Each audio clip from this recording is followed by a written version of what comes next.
अपने आप को फॉरगिव करना is one of the hardest thing you will ever do, right? Because उसके लिए आपको अपने दर्द के साथ, अपनी गलतियों के साथ और अपने जजमेंट के भार के साथ बैठना पड़ता है। अपने आप को ब्लेम करते रहना तो बहुत आसान है। बार बार अपने दिमाग में एक ही मोमेंट को या एक ही डिसीजन को बार बार एक गलती की तरह या एक पनिशमेंट की तरह दोहराते रहना कि आप ये डिज़र्व करते हो।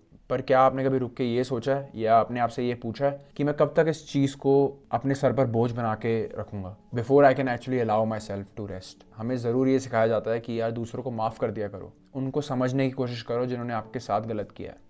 पर यार कोई ये नहीं सिखाता कि जिस इंसान को हम रोज़ शीशे में देखते हैं या फेस करते हैं उसको कैसे माफ़ करें, क्योंकि उस बंदे को भी शायद कंपैशन की ज़रूरत हो सकती है, फॉरगिवनेस की ज़रूरत हो सकती है। सच्चाई तो ये है, और मोस्टली लोग अग्री करेंगे इस बात से मेरी, आपने अपना बेस्ट दिया, जितनी इन्फॉर्मेशन थी, जितना ज्ञान था आपको, उस हिसाब से आपने अपना बेस्ट किया।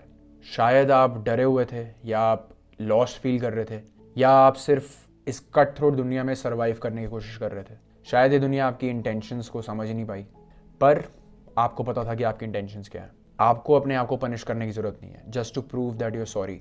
ये वीडियो मैं इसलिए बना रहा हूँ, सिर्फ आपके लिए बना रहा हूँ कि अगर आप ऐसा फील करते हो तो आप इस चीज़ से बाहर निकलो और अपनी लाइफ जीने लगो दोबारा। Because I know how it feels. अपने आप को माफ़ करना, अपने आप को उस फॉरगिवनेस की स्टेट पे लाना कि I am content with who I am now is a very difficult thing, but is also a very important thing to do. अपने आप को माफ़ करने का ये मतलब नहीं है कि आपने जो भी किया वो सब गायब हो जाएगा या सब मिट जाएगा या लोग भूल जाएंगे या आप भूल जाओगे उस चीज़ को। ये सिर्फ एक्सेप्ट करने वाली बात है कि आप इंसान हो, आप फ्लॉड हो, आप इम्परफेक्ट हो, बट स्टिल आप प्यार के लायक हो। एक चॉइस आपके पास हमेशा होगी, that to stop being your own enemy. आप खुद को अपना दुश्मन बनाना बंद करो।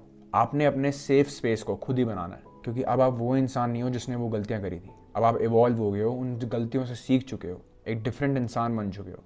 आपने अपने लेसन सीख लिए हैं and now you deserve to move forward in your life. It's time to let go of all of the things that you think that you have done intentionally और unintentionally. It's time to let it go. It's time to move forward in life. I know it's not gonna be easy, but at the end of the day आपको अपने साथ ही जीना है। आप इस दुनिया में अकेले आए थे, अकेले ही जाओगे। तो अपने साथ जीना, अपनी उन गलतियों के साथ जीना, जैसे आप इंसान हो, जैसे आपने चीज़ें करी हैं, जैसे आप चीज़ें करते हो, उसके साथ जीना आपको सीखना पड़ेगा। अब आपको अपने आप को बस ये कन्विंस करना है that it's okay to heal, that it's okay to forgive, and that it's okay to start again. I'll see you guys in the next one. Peace.